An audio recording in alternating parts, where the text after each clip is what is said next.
Hey, good morning. So my name is Fred Cochran, and I'm sitting here with Sally Gleasing. Hi, good morning. Good morning, everyone. We'd love to know who is on the call. If you can unmute your microphone just to say hello and tell us who you are and what district or county office you're from. Good morning. Hi, Fred. Hi, Logan. How are you? Fine, thank you. Thanks for joining us. Logan from Lincoln Unified. Great, good. Thanks for joining us. And we also have Karen Vale, I believe. I'll introduce her. Karen Vale from Calaveras County Office of Education is with us too. So hopefully we'll have some more participants join us. But in the meantime, because we said we would start our call at 9 o'clock, we'll start with our Instructional Leadership Network. Sally is going to be hosting that portion of today's meeting. And then there'll be a break. And then at 10:45, I will be hosting the Family Community Engagement Roundtable.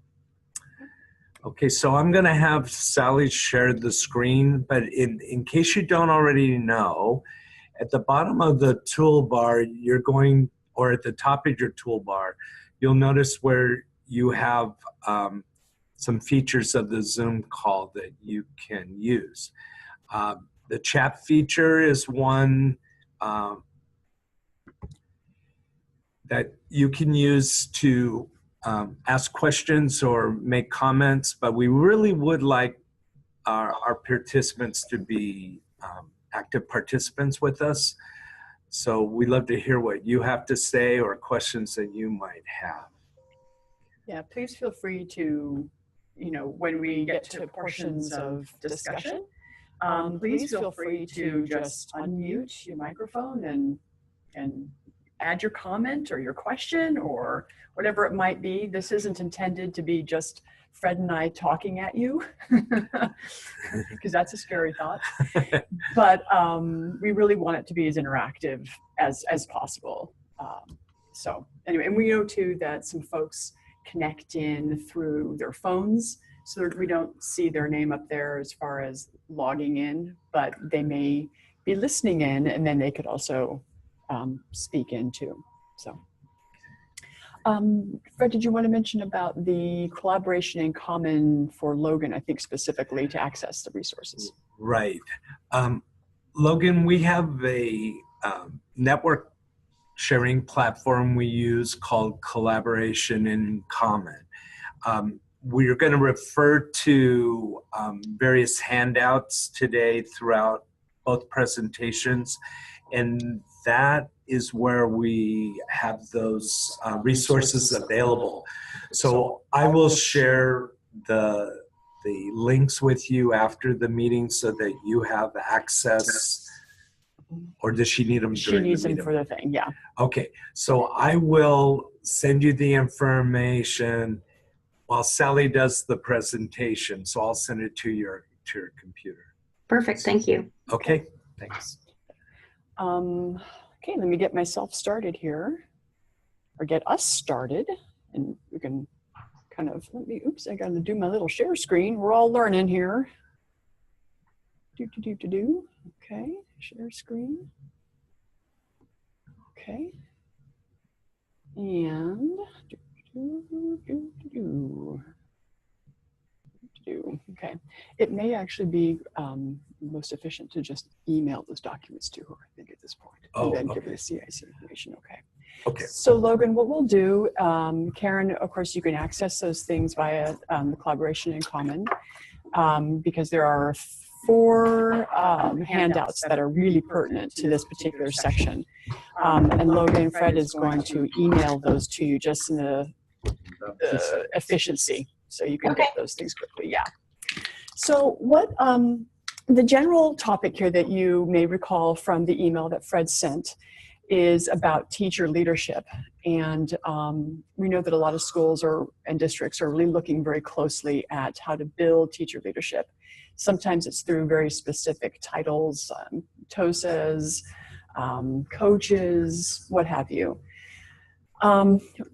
The piece I'll be sharing with you today, the information as well as resources, was developed not too long ago for our STEM department. Our STEM department has a 3-year grant that brings in teacher leaders with NGSS. And Kirk Brown, whom I think you both probably know, our STEM director, really wants those teacher leaders to have strong skills and competencies with being teacher leaders, not just knowledgeable about NGSS, but leadership. So he asked me to develop some professional learning for this group, and it includes teacher leaders in all 5 counties across Region 6, as well as counties in Region 7. So Karen, you may have some knowledge about this, maybe. I think it may have happened. What's that? A little bit. Okay. Anyway, so what I'll be sharing with you here is the PowerPoint as well as the resources that were shared with this teacher leadership group. Okay. And that's kind of the angle. Anyway, so actually we're going to start off with a little quiz. And here's your quiz. What school-based improvement strategy does these things that you see popping up on your screen here? Promotes effective collaborative teaching practices, leading to increased student achievement, improved decision-making. Okay. It's going to be the same school-based improvement strategy. Does this professionalizes teaching, creates opportunities for advancement for teachers, facilitates improvement efforts? What is a shift in how teachers contribute to achieving the goals of a school? What is a process by which teachers influence colleagues, principals, all kinds of stakeholders?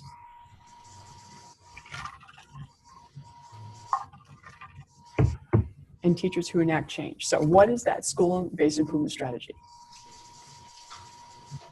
It's like a trick question. Friend. What's that? You'd like to phone a friend? You can phone Logan. Well, it's teacher leadership. I know. Boy, that was hard, huh? I mean, come on. Yeah. Okay. Right. So what I shared with you there was a lot of content from the research around teacher leadership. It does a lot of stuff, as we can see. So it's very impactful to helping schools and districts move forward with their goals and what they're trying to achieve. Okay.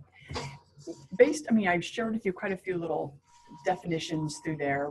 As you're looking at those, were there any other ideas or concepts around teacher leadership that you connect with, that when you think about teacher leadership, this is what it means?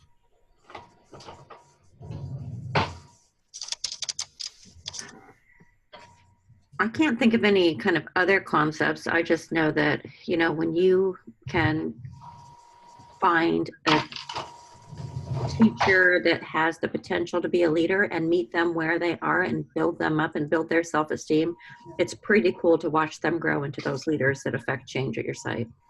Yeah, for sure. Yeah. All right.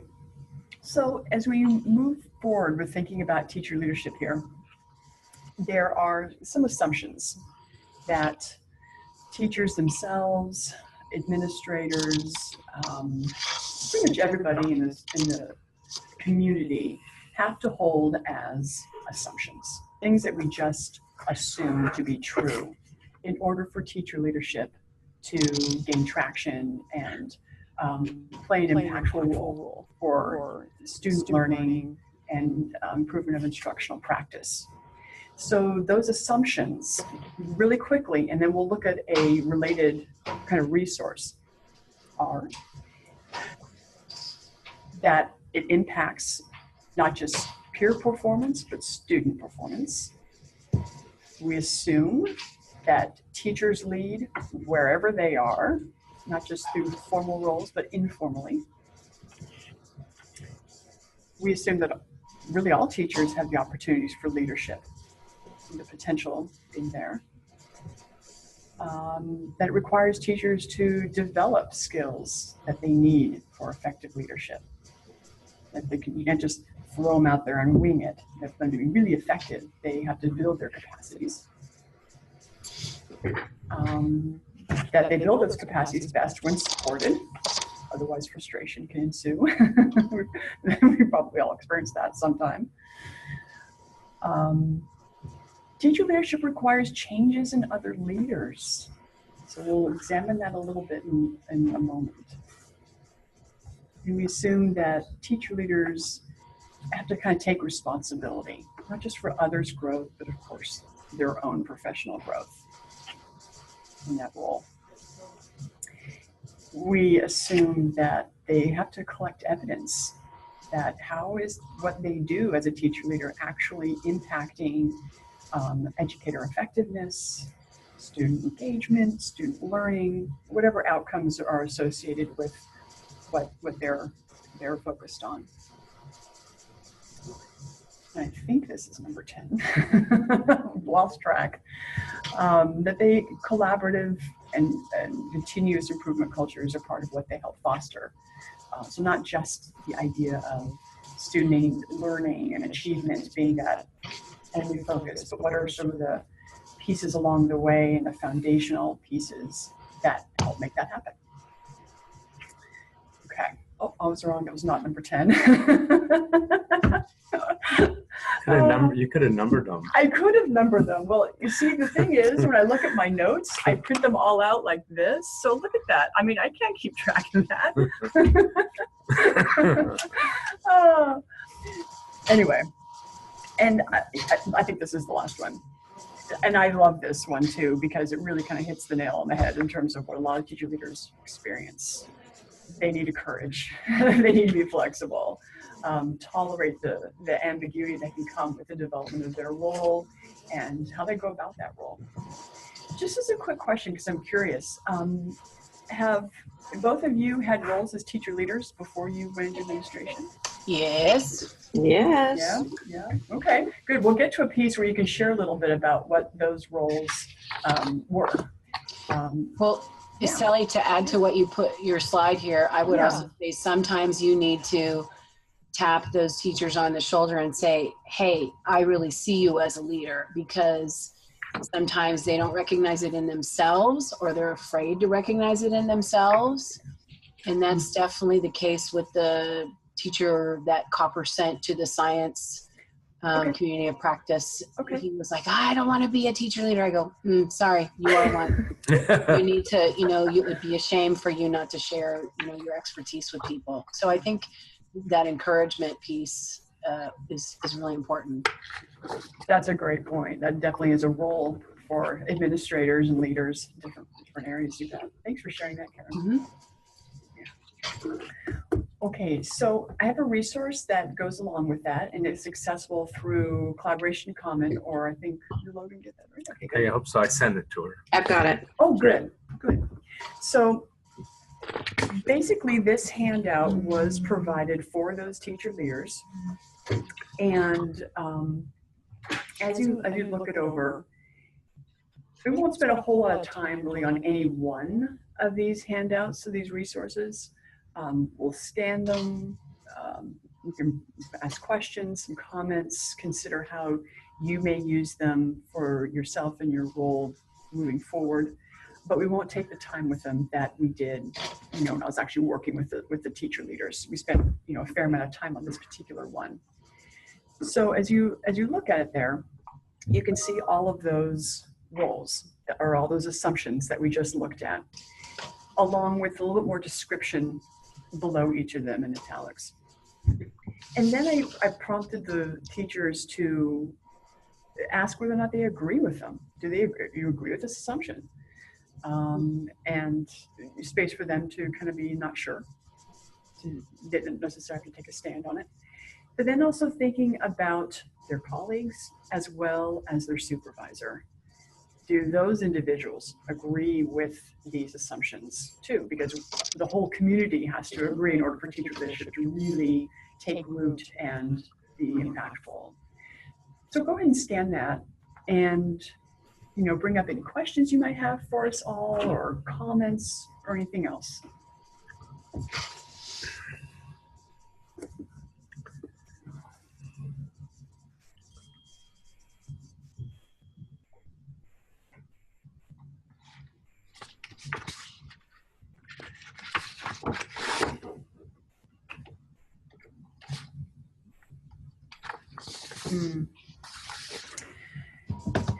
Want to go together? No, I wonder.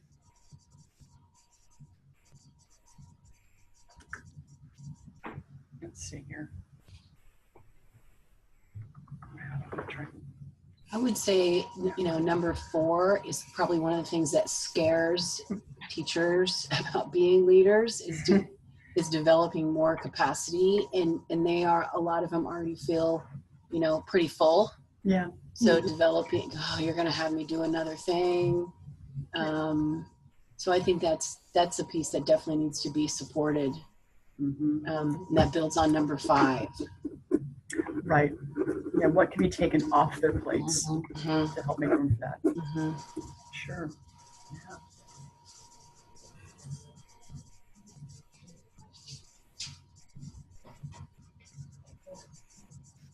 Any other comments or thoughts, questions?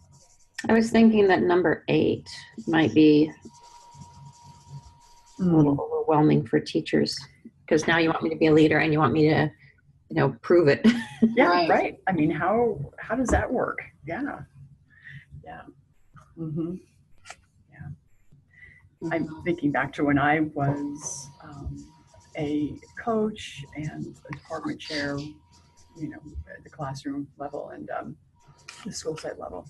And, if somebody had presented me with these 10 assumptions, and particularly that number 8, I'm like, really? Right? So that definitely opens the door for more conversation about how might that look in a way that builds and supports, we're going back to number 5, and doesn't scare off or whatever. We want everyone to feel like as they're gathering kind of evidence of their effectiveness, that we operate off of a strengths-based approach and not a deficit orientation, as we typically do in education. But we really want to say, okay, what's working? How do we know? Let's build on that, as opposed to, oh, how's it not working?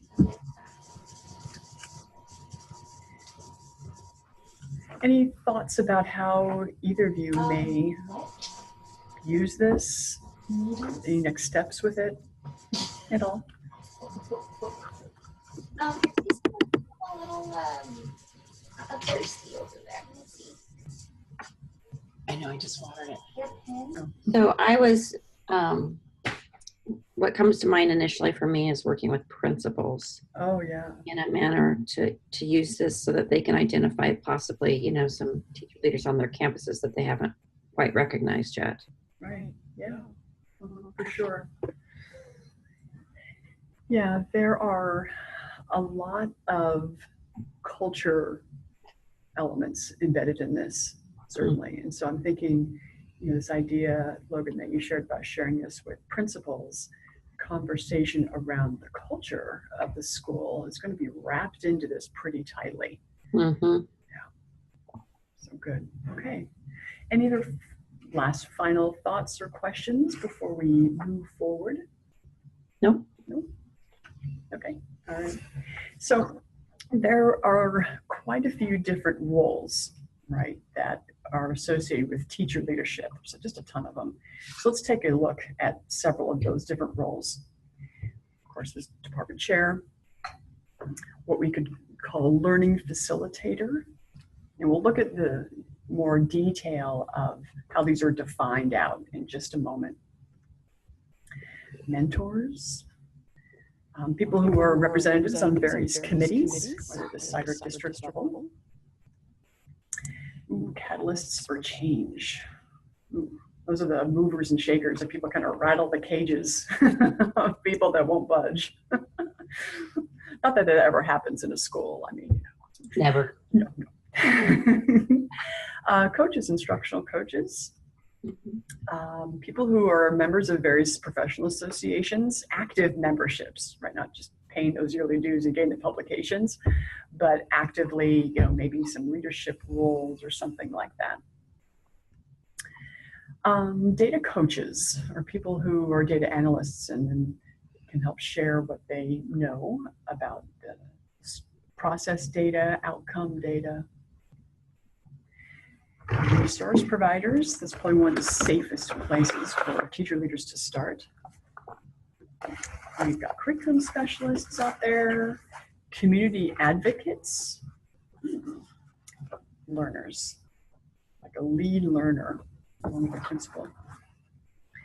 So obviously, as you kind of look over all these different roles, some of them are at the site level, some the district, some extend beyond out into the community, and they relate on a spectrum to teacher effectiveness, school improvement, impact on student learning.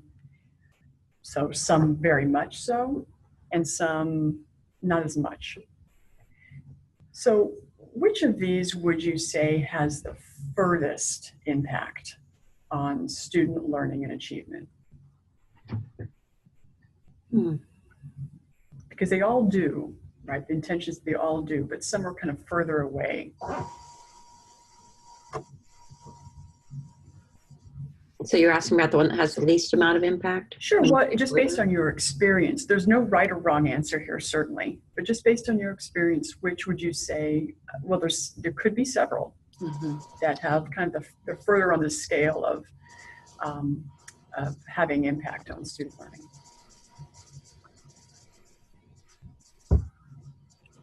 Well, that's a tough call. Yeah, I would say a department chair because they're kind of further out. I think the closer in has more effect or more impact. The instructional coach piece, a mentor piece. Those to me both seem to have the most impact. Being a mentor, or it's in the same breath, you can also be a mentor and an instructional coach. Really builds the reflection into leadership and helps people reflect on their practice.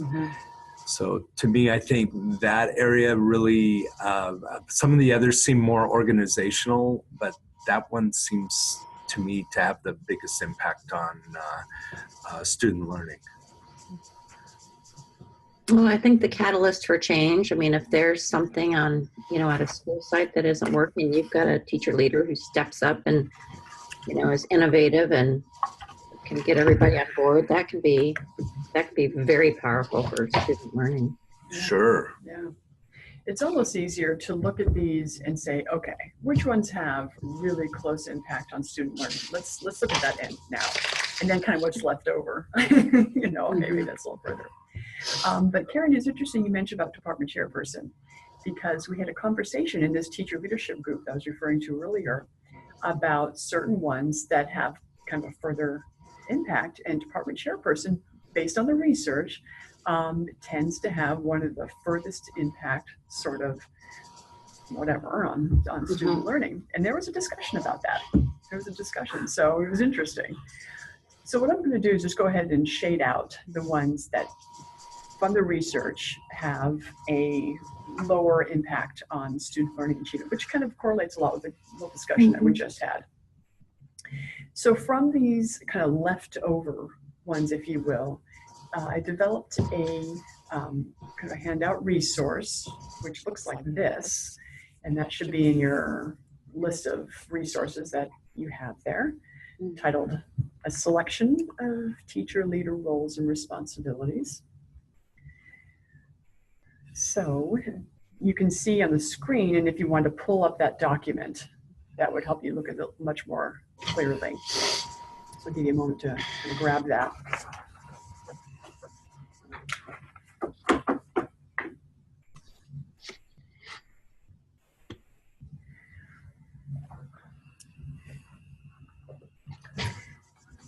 So what obviously we can see here are those main roles and then their responsibilities described out more. Because there are a few there that, you know, we're like, well, what do you mean by learner? What do you mean by catalyst for change? What does that mean? So there's some description in there that helps clarify what we mean there. And then you can also see there's kind of like, well, what's sort of the plus side of this role and what's kind of like a thumbs down on the role. It could be many things, but those are just examples of what could be a pro and a con with each of those roles. And so in the setting that I referenced earlier, the teacher leadership group used with this is they looked over the example column and they thought about, based on, you know, my experience as a teacher leader, where have I seen this before? Have I experienced it before? Have I seen my colleague next door enact this? Whatever. So after sort of thinking through all these roles and thinking about examples, they're able to see which ones they didn't have examples for. And then they could kind of dig into that a little bit and see, well, is this a role that would be helpful at my site? Would this role that even maybe I don't know that much about it or have an example for, maybe it might be good for our teachers and good for our school and good for our kids. So that was one way that they use that example column. And they also talked with one another and heard from others who had examples that they maybe didn't have. So that was kind of one way they used it. And then that final column there was just for their own sort of planning for next steps. So it could be questions to pose to their administrator, kind of for themselves, to do more learning about that, you know, whatever, it's just kind of open. So let me give you each of a few moments to just look this over and thinking in terms of how you may use this in some manner, either soon or in the future, or who you may share it with or anything like that.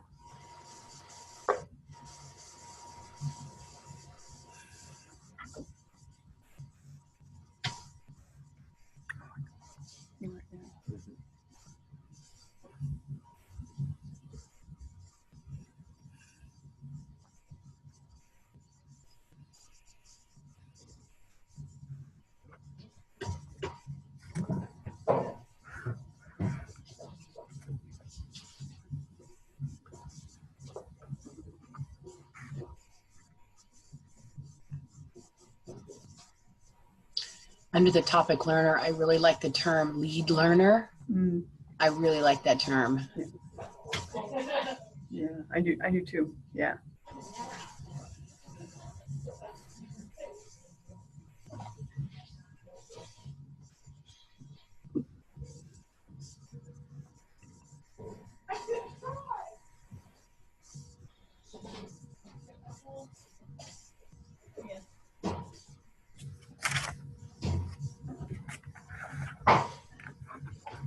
The task that I had the teacher leaders do, which may be something that you would share too as a task with other maybe principals, to share them with their certain teachers maybe, is I had the teacher leader group identify one or two, maybe three if they were interrelated roles basically that they could enact over this year and, you know, maybe spilling into, of course, the next year.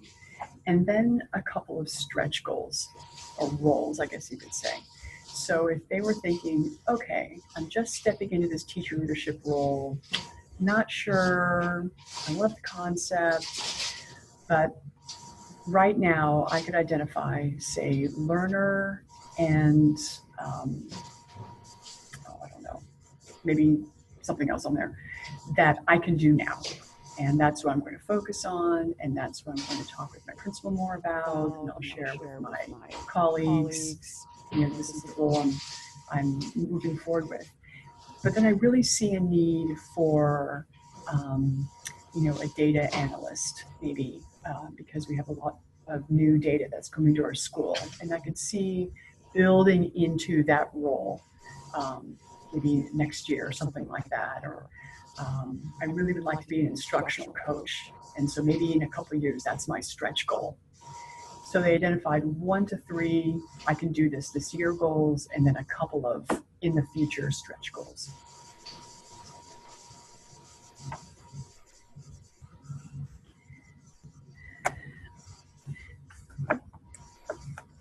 Is there any other thoughts or comments or questions at all about this resource here?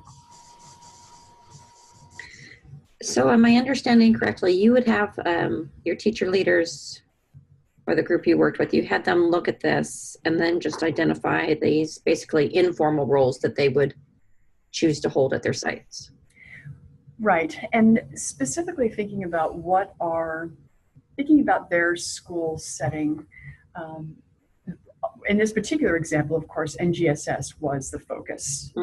And that's a little bit different than, say, if mathematics was, or if social studies was, right? It's all very different contexts in terms of assessment and curriculum and all those kinds of things, and where teachers are in those standards. And so that was their overarching context. But then more than that, too, they had to think about, is the staff I work within really highly collaborative, or are there just pockets of it? Is the staff I work within a lot of new teachers? So maybe the mentor role might be most relevant. Is my staff, whatever, right? So they have a deeper context beyond just the NGSS piece to think about the nature of their culture, their site and their situation.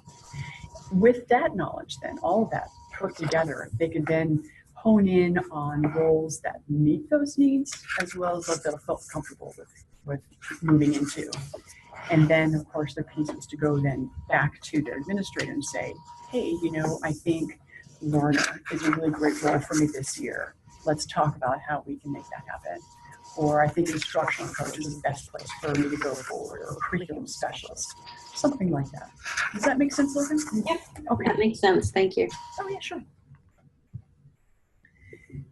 And any other questions or comments about this resource?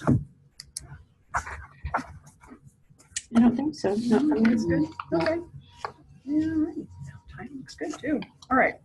So, as we were looking at roles, responsibilities about teacher leadership, actually, before we move forward, just because I'm curious, for each of you, and Fred, if you want to pipe in too, looking at these roles, which ones did you have as a teacher leader, or was it something different? I would say all of them. All.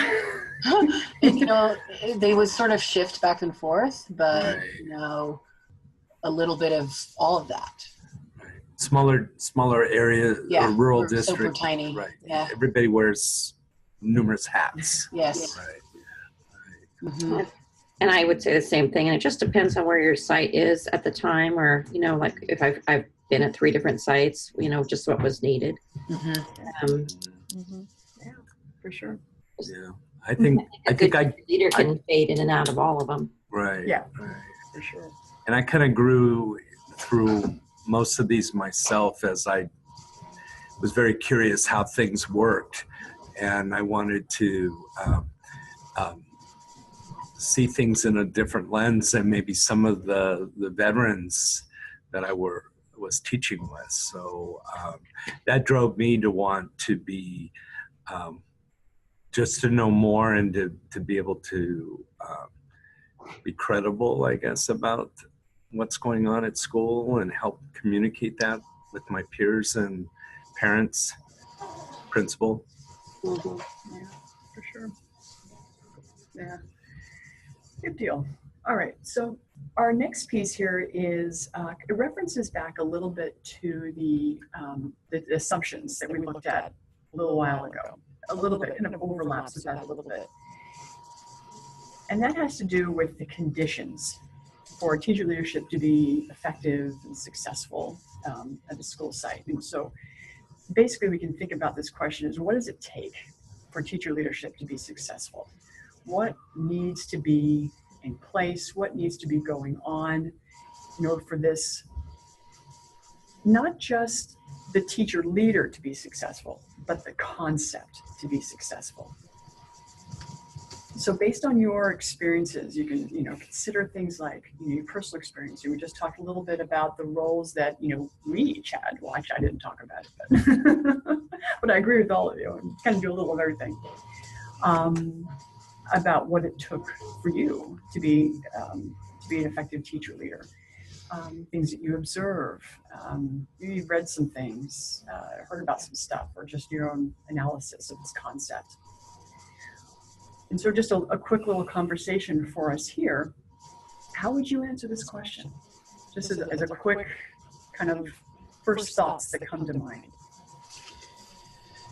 Well, I was one of those who needed to be tapped on the shoulder because I wasn't really ready to acknowledge that in myself. And then I would say, people just kept saying, here, you should go to this. Here, why don't you take this class? Here, check this out. And so doing those kinds of things, having that encouragement behind me, sort of just, I kind of went into it backwards, if you want to say that. I would say for me, more stuff I heard as opposed to read, and observation and my own personal experience.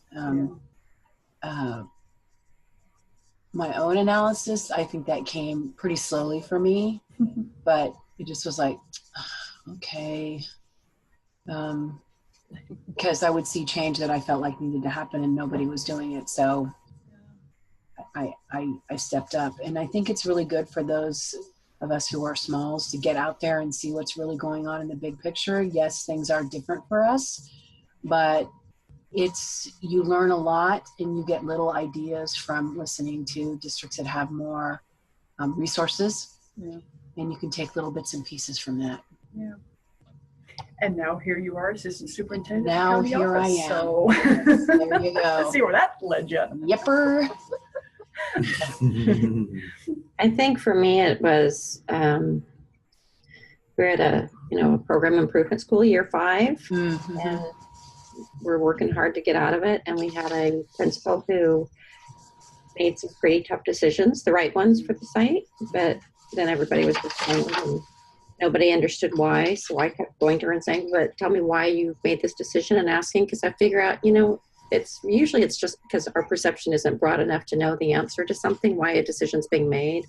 So I kept asking those questions and then being able to take those back to my colleagues who are grumbling in the lunchroom, just because I wanted to know and I wanted people to quit bitching, quite honestly. And then from there, every time she'd say something, I just tried to learn a little bit more about it, and it just kind of evolved from there. And we had 4 principals in 4 years, so I wanted to keep the momentum going as we were getting out of program improvement, which we did. Yeah, that's good. That was hard to do, getting out of PI. Yeah. Many could say they did. Right. Yeah. So there's lots of different sort of concepts kind of swirling around with the idea of effective or successful teacher leadership. We can think about the person themselves. What does it take for them to be successful? What does it take for them to take that leap? Like in both of your situations. And then once the leap has been made, what kind of characteristics do they need to be successful and to feel not just competent, but confident in what they're doing? So there's that piece about the person. And then there's also the idea of the structure around them.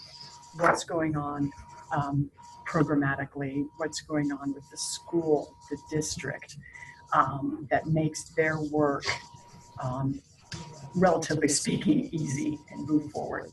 So some of those kinds of concepts then that help make teacher leadership successful as an improvement strategy include things like the policies and procedures that are in place at the district level. Even though teacher leadership is kind of a site level improvement, I don't want to call it an initiative. It makes it sound so cold and unfeeling.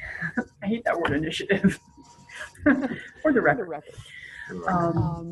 But I think maybe we've all experienced situations when we were at the site level as a teacher leader, whether it was a formal role or an informal role, that we found there were some barriers along the way because of something that was or wasn't going above us at the district level. Use personnel decisions or, whatever. So there's changes in roles for other people in the system. So principals have to really strongly believe in the notion of distributed leadership. And what does that really look like when they keep pieces and then they distribute pieces to their teacher, leaders, or leader? And that role change can be tricky. The role changes for the other teachers who have, as a colleague, a teacher leader. That one can be tricky too. Or if you have people with formal leadership roles, like department chair people or grade level leads. And then if you have somebody else who's, say, learner, curriculum specialist, mentor, how do those roles interact? So those have to be kind of figured out. A plan, and that kind of relates to the first one about the district policies.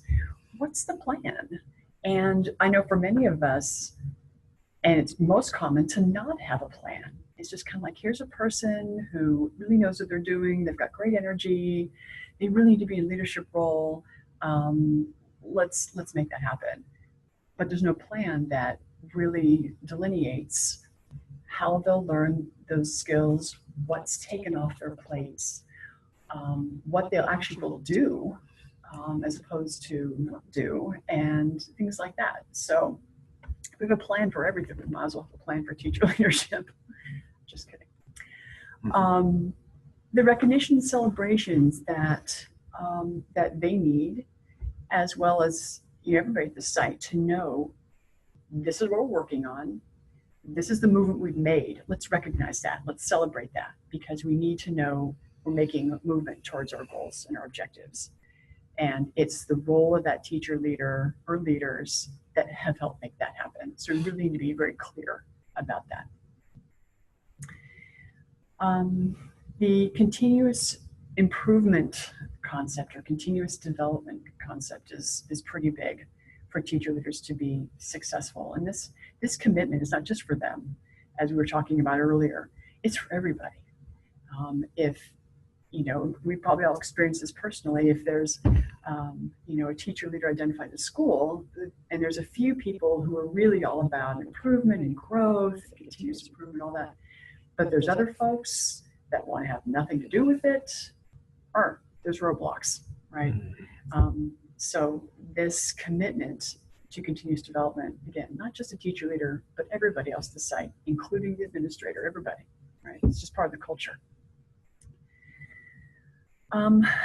Opportunities to lead, and not just committee representation, but really have experiences, whether it's at staff meetings, professional learning days, teacher buyback days, board meetings, whatever, where they can be in front with their knowledge, their capabilities, and really help teach and lead. Collective responsibility kind of partners in, I think, a little bit with the continuous improvement commitment. It's a cultural thing. It's right. It's not just them being feeling very responsible, not just for their own kids, but the learning of all. It has to do with a cultural piece for the whole staff, that every kid belongs to all of us, and we all have either a very direct role, they're in our classroom, or maybe a more indirect role, but we still all own every kid, and we care about their learning. This piece was already addressed a little bit, and it connects a little bit with the comprehensive plan as well as district policies. But the support, the preparation, the professional learning to help them feel successful, particularly if there's a clearly identified need for what they're doing. For these NGSS teachers, for example, big need for their colleagues to really learn about the shift in those standards compared to the old standards. Instructional shifts massively for some teachers. And the teacher leaders may feel knowledgeable themselves with NGSS, but how do they make that connection between what they know to help their colleague know in the same level and depth? They might need some support with that. So that's kind of where this part comes in. And this is my personal favorite, relational trust. You can't go anywhere without it. We all know it. And so that piece is huge, obviously, for teacher leaders to be successful in their work. That's a given. And autonomy as the last one identified here. This autonomy is a tricky one. And when I was with this group, I had to make sure it was really clear. And the handout that I have coming up does that a little bit. But I wanted to make sure it's extra clear. Because sometimes when teachers think about autonomy, what do they think of? You know, anyone want to pipe in on that? When teachers think autonomy, how might they think about that? Well, if they're not guided, some might just think, oh, autonomy. Okay, I'm just going to shut my door. I'm good. Look, I'm so autonomous. I think that there needs to be norms set for what autonomy really means. Right. Yeah, very much the idea of doing their own thing. Yeah. If what they're doing narrows and closes achievement gaps, is aligned to school goals, inspires engagement, active engagement, deep engagement in content for kids, if it's working, in other words, then they should have the leeway, if you will, to move forward with those practices. And that's what this definition of autonomy means. It's in the context of, again, narrowing and closing achievement gaps, engaging all learners, those kinds of things. So rather than, no matter what, you have to do this, this, and this. Mm-hmm. And even if this practice over here is effective and you know it is, and we can talk about it and it's clear, but if it doesn't fit in here, you can't do it, well, that would be a non-example. So what these conditions are that we see here are basically based in the research around this topic.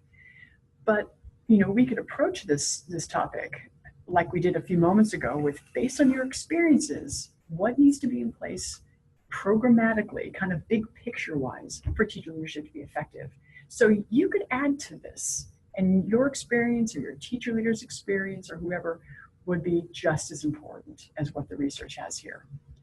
So in the next resource that is bouncing in the screen here, and this would be, I think, the last handout associated with this morning's piece, Conditions for Successful Teacher Leadership, Healthy Culture and Supportive Structures. So there, as we can see here, there's two major kind of umbrellas, cultural pieces and structural pieces. And similar to the other handout, there's some description with each of those. And then there's also space. Did I add space on this one? There's a possibility your handout doesn't have the open space, does it? You know, some. It has the column on the side that says, what does this mean for me? Yeah, no, I mean, see where the arrow is kind of put, it's like the second side with the open. Did you guys get that version? No. It just goes. We just have the page that has the two columns. Okay. If you're, as you look this over, and if you want this kind of other version, you know, let me know and I'll email it to you very quickly.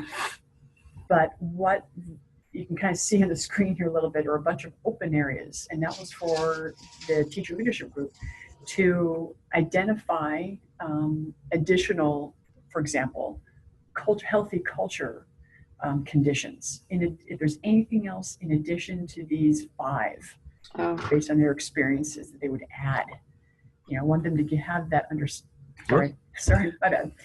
have that understanding that, yes, the research is really important, and we take it, be very knowledgeable about it and work off of it. and personal experience, practical experience is important too. So that was kind of the intention of that. So I'll give you each a couple moments here to just look this over. And if you have any questions or any comments about how you might use it, we can talk very briefly about that.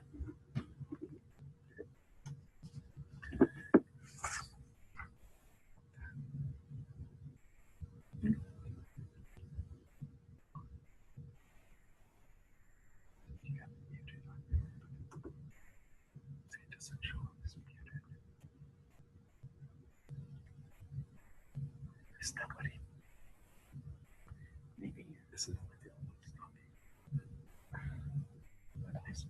yeah. If we can get to it, I have to close this down.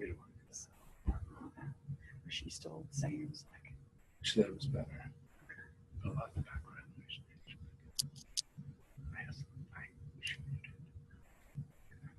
hear us?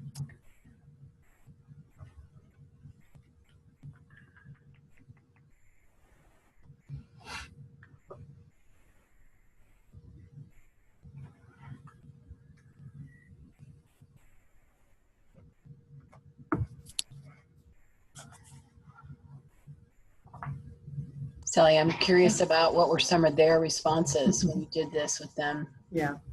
Well, what we did, how we used this then, was they looked through them, obviously, so they get a good overview of each of these elements.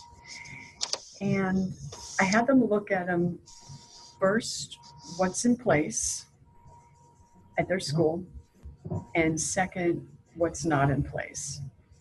And so we started with what is. They talked, they discussed, they shared examples, and then we looked at what wasn't in place yet. So from that point, they engaged in a little bit of analysis of digging into some whys, some, just so they can get a deeper understanding of their school culture and histories and things like that that can impact modern day, just to wrap their brain around that. And then they honed in on a couple that, based on their roles and what they're doing, would have the best impact on where they needed to start. For a lot of folks, not for a lot, some, they looked at relational trust and how was that an area where they wanted to build more with their colleagues, because they felt like stronger relational trust with their colleagues would enable them to be more effective as a coach or as a catalyst for change or as a whatever. For them to try and tackle all of these, that's too much at once. It's very much of focus in what's going to help you the next 6 to 9 months. So that was how we worked through it.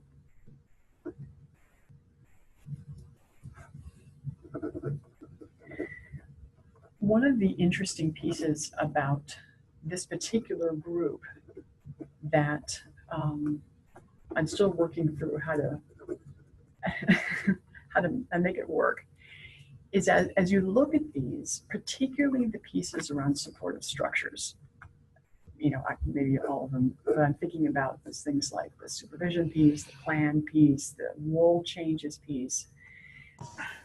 They don't have their administrator with them in this professional learning.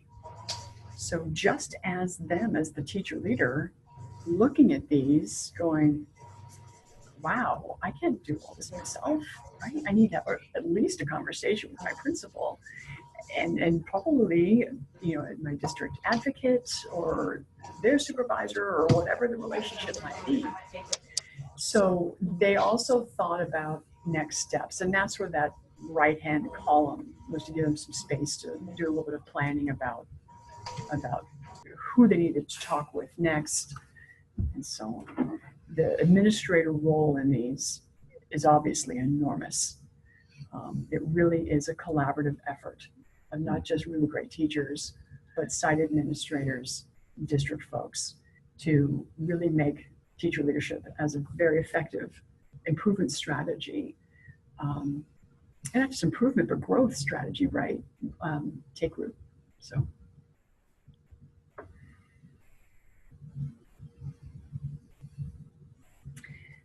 Yeah, I find that really, I mean, it's a really interesting document. I think you have to be kind of careful with it too, because there'll be some very outgoing teacher leaders who want to go back and tell their principal or administrator, this is what needs to happen, and then you've kind of lost the momentum of what the document's about. Yeah. You know, it has to be collaborative, and you really want the administrator bringing up that teacher leader. It's really interesting. Yeah, lots to think about. It would be interesting to have a principal, because I think there are some principals or administrators that think that they offer a lot of leadership opportunities for their teachers, but really maybe it's not perceived that way from the teacher's point of view. So it'd be interesting to have, I mean, a little bit dangerous, but interesting to have a survey that both teachers and the administrators fill out. Yeah, sure. You bet. That'd be good qualitative data for moving forward, for sure. The, Logan, you mentioned a moment ago about the idea of principals may feel in some situations that I offer a lot of opportunities for teachers to be leaders. And I think a next discussion question maybe for them would be, let's talk about the difference between leadership and representation. Exactly. And, yeah, see where that conversation goes. Yeah, because sitting on the leadership committee or the academic support team committee doesn't make you necessarily a leader. Very good point. I was thinking the same thing. I think there are times when teachers may have an agenda that they're pushing forward, and you have to be really careful in taking in what they think they can do and what the vision for the school is. So I have seen that taken place before, where people have a different agenda, and it's the administrator's in a tough spot because they want to promote leadership, but at the same time not everybody is a leader, right? Right. Yeah. And I think it all comes back down to, what is the plan? Bringing up the LCAP, bringing up CIFSAs, making sure that where are we going? Let's be really clear there. And then what roles, what structures, what cultural elements should we focus on? As opposed to trying to act outside of the direction everyone's going, I guess. Right. I think that on this one, on the supportive structures, the opportunities to lead is the one that really jumps out at me, because it says it needs to be authentic. And I think that's the best way to do it. When you have, for instance, you're implementing a new curriculum, for instance, in Lincoln Unified, it was wonders last year.